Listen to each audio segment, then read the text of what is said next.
নমস্কার বন্ধুরা, সবাই কেমন আছো? আশা করি সবাই খুব ভালো আছো। আজকের নতুন সাহিত্য চর্চায় রয়েছেন কবি নিত্যানন্দ পাল। কবি নিত্যানন্দ পাল বেড়ে উঠেছেন হলদিয়ার মফস্বল অঞ্চলে। তার পিতা বিষ্ণুপদ পাল এবং মাতা সবিতারানী পাল। তিনি হিসাব শাস্ত্রে স্নাতক হলেও ছোটবেলা থেকেই সাহিত্যের প্রতি তার ছিল গভীর আকর্ষণ।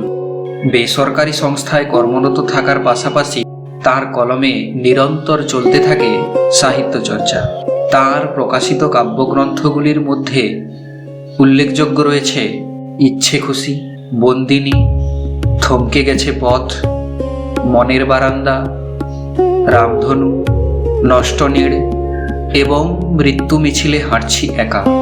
এছাড়াও লাইট এবং শ্যাডো, রাতের পথিক, সংলাপ, সৃষ্টি, সময়পট, খনিকা, মৈত্রী, গাংচিল, ভৈরবী, সাহিত্য সমাগম, মোহনা, উদ্ভাস, শব্দসাঁকো, তৃতীয় পক্ষ সহ বিভিন্ন পত্রপত্রিকায় তাঁর লেখা প্রকাশিত হয়েছে। তিনি রাতের পথিক ও উদ্ভাস পত্রিকার সম্পাদনার সঙ্গেও যুক্ত ছিলেন। কবিতার পাশাপাশি বর্তমানে তিনি গল্প লেখাতেও মনোনিবেশ করেছেন।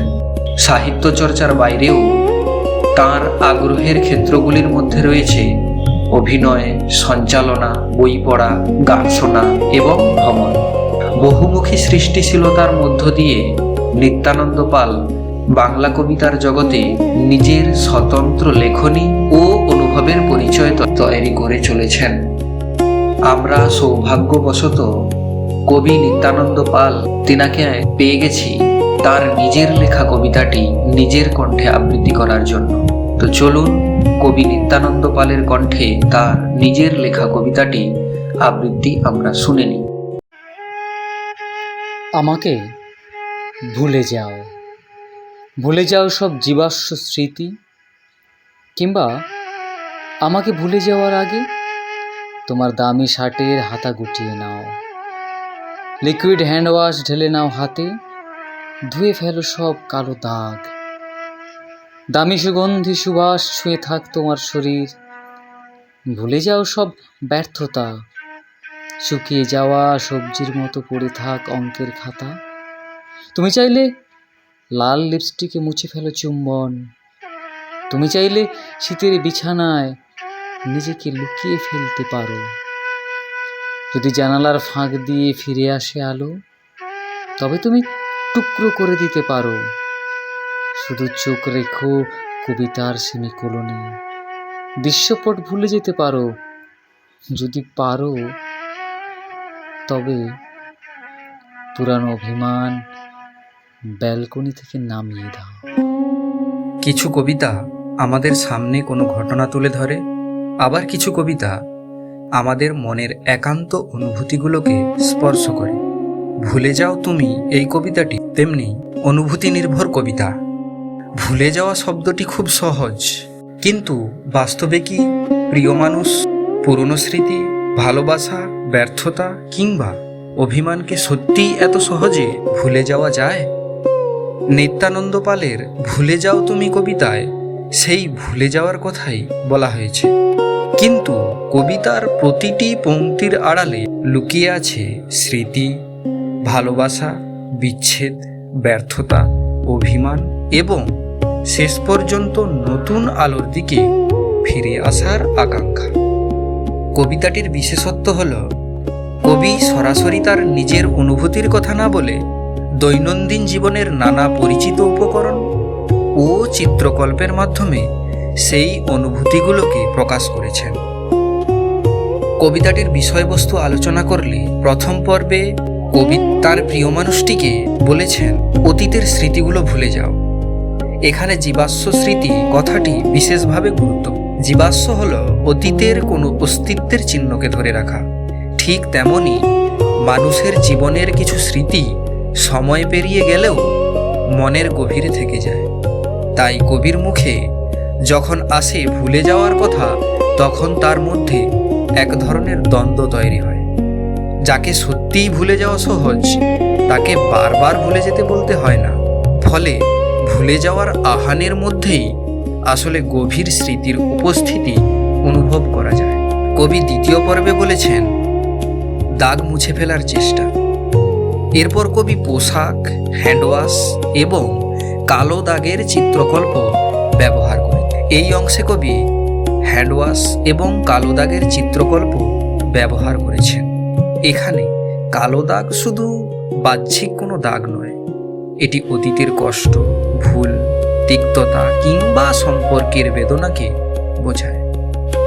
কবি যেন বলতে চাইছেন পুরনো জীবনের যত দাগ, যত অস্বস্তিকর স্মৃতি, যত কষ্ট, সব কিছু ধুয়ে মুছে ফেলে নতুনভাবে শুরু করো। দৈনন্দিন জীবনের একটি সাধারণ জিনিসকে ব্যবহার করে কবি এখানে মনের পরিশুদ্ধির একটি প্রতীকী ছবি তৈরি করেছেন। তৃতীয় পর্বে তিনি বলেছেন সুগন্ধি এবং ব্যর্থতার প্রসঙ্গ। সুগন্ধি এখানে শুধু সৌন্দর্য বা সুবাসের বিষয় নয়, এটি যেন নতুনভাবে বাঁচার ইচ্ছার প্রতীক। আর শুকিয়ে যাওয়া সবজির মতো পড়ে থাকা অঙ্কের খাতা, এই চিত্রকল্পের মধ্যে রয়েছে জীবনের হিসাব না মেলার অনুভূতি। অঙ্কের খাতা এখানে কেবল পড়াশোনার খাতা নয়, এটিকে জীবনের হিসাব নিকাশের প্রতীক হিসেবেও দেখা যায়। যে হিসাব মেলেনি সে সম্পর্কে সমীকরণ ব্যর্থ হয়ে সেই পুরনো হিসাব আর ধরে না রেখে ফেলে রাখার কথাই যেন কবি বলেছেন।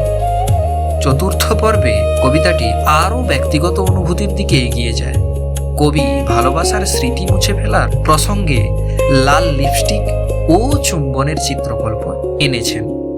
এখানে চুম্বন অতীতের ভালোবাসার একটি স্মৃতি বা চিহ্নের প্রতীক। সেই চিহ্ন মুছে ফেলার কথা বলা হলেও বোঝা যায় স্মৃতিটি এত সহজে মুছে যাওয়ার নয়। আবার নিজেকে শীতের বিছানায় লুকিয়ে ফেলার শিল্পকল্পের মধ্যে রয়েছে নিজের অনুভূতি থেকে নিজেকে আড়াল করে রাখার প্রবণতা। অর্থাৎ মানুষ কখনো কখনো কষ্ট থেকে বাঁচতে নিজের ভেতরেই নিজেকে গুটিয়ে নেয়। কবিতার শেষ অংশে এসে হঠাৎ একটি নতুন চিত্রকল্প তৈরি হয়। জানালার ফাঁক দিয়ে ফিরে আসা আলো। এই আলো অত্যন্ত গুরুত্বপূর্ণ একটি প্রতীক। এখানে আলোকে আমরা আশা, নতুন সম্ভাবনা এবং জীবনের দিকে ফিরে আসার প্রতীক হিসেবে দেখতে পারি। অতীতের অন্ধকার যতই গভীর হোক, জীবনে যদি নতুন আলোর সম্ভাবনা আসে তাহলে সেই আলোকে গ্রহণ করার সুযোগ রয়েছে। কবি যেন বলতে চেয়েছেন অতীতের দৃশ্যপটে আটকে থেকো না, সামনে যে নতুন আলো আসছে তার দিকে তাকাও। সবশেষে কবিতার সবচেয়ে গুরুত্বপূর্ণ বক্তব্যটি আসে পুরনো অভিমানকে নামিয়ে দেওয়ার আহ্বান। শুধু একজন মানুষকে ভুলে গেলেই মুক্তি পাওয়া যায় না, শুধু পুরনো দৃশ্যপট ভুলে গেলেও মন সম্পূর্ণ মুক্ত হয় না। মনের মধ্যে জমে থাকা অভিমানটাকেও ছেড়ে দিতে হয়। ব্যালকনি থেকে পুরনো অভিমান নামিয়ে দাও। এই চিত্রকল্পের মাধ্যমে কবি যেন বলেছেন এতদিন যে অভিমানকে নিজের জীবনের সামনে ধরে রেখেছিলে, এবার তাকে সরিয়ে দাও। কারণ নতুন আলোকে গ্রহণ করতে গেলে পুরনো অভিমানের ভার থেকে মুক্ত হওয়া প্রয়োজন। সব মিলিয়ে ভুলে যাও তুমি কবিতাটি শুধুমাত্র বিচ্ছেদের কবিতা নয়, এটি আসলে অতীতের স্মৃতি, ভালোবাসা, ব্যর্থতা ও অভিমানকে অতিক্রম করে নতুন জীবনের দিকে এগিয়ে যাওয়ার কবিতা। কবি একদিকে প্রিয় মানুষটিকে ভুলে যেতে বলেছেন, আবার অন্যদিকে তার কথার মধ্যেই প্রকাশ পাচ্ছে সেই সম্পর্কের গভীরতা। তাই ভুলে যাও কথাটির আড়ালেই লুকিয়ে রয়েছে ভালোবাসা, বেদনা এবং মুক্তির আকাঙ্ক্ষা। শেষ করার আগে বলা যায়, জীবন থেকে সব স্মৃতি মুছে ফেলা হয়তো সম্ভব নয়, কিন্তু মানুষ, কিছু মুহূর্ত, কিছু ব্যর্থতা এবং কিছু অভিমান আমাদের মনে থেকে যায়। কিন্তু সেই স্মৃতির ভার নিয়ে সারা জীবন থেমে থাকাও জীবনের উদ্দেশ্য নয়। নিত্যানন্দ পালের ভুলে যাও তুমি কবিতাটি তাই আমাদের মনে করিয়ে দেয় অতীতকে মুছে ফেলার চেয়ে অতীতের অভিমানকে ছেড়ে দিয়ে নতুন আলোর দিকে এগিয়ে যাওয়াই হয়তো জীবনের বড় শিক্ষা। এই কারণেই কবিতার শেষ উচ্চারণটি শুধু বিচ্ছেদের নয়, এর মধ্যে রয়েছে মুক্তি ও নতুন করে বাঁচার সম্ভাবনা। ধন্যবাদ।